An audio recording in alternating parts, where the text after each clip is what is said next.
So again, in the soccer, we see the ACL injuries, those big ligaments inside the knee that the youngsters can get from a contact, but very frequently a non-contact injury with a twisting.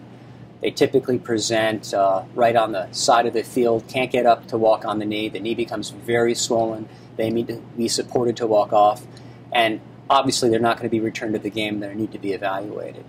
We see plenty of ankle injuries in those soccer players as well. You know, I think that since things are getting younger and younger, we have to be more and more aware that little athletes are not miniature versions of adults. They're children. Children have growth plates. They have completely different structures, motions to their bones, to their joints. They respond to injuries in a very different fashion.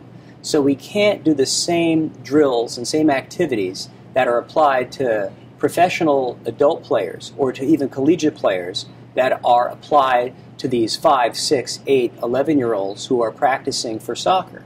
Soccer is becoming more and more popular in the United States, and we're seeing more and more children getting injured because there's just more time that they're spending doing the activity. But it's the youth, it's the young children that we worry about their growth plates getting injured when they sustain a fall.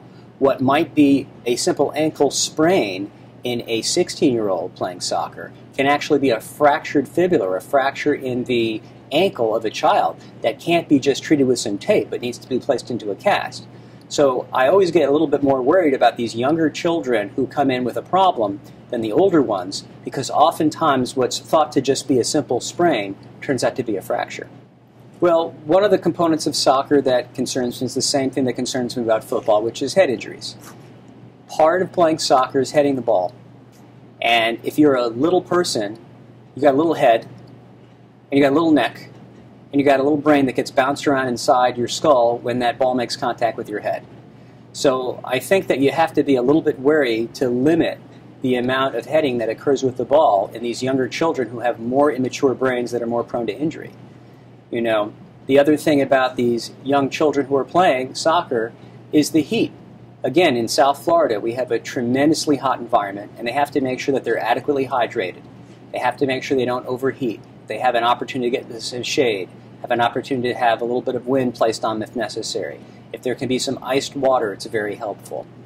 The injuries that they get can really be mitigated and decreased by appropriate warm-up and by some cross-training that happens in the days they're not playing.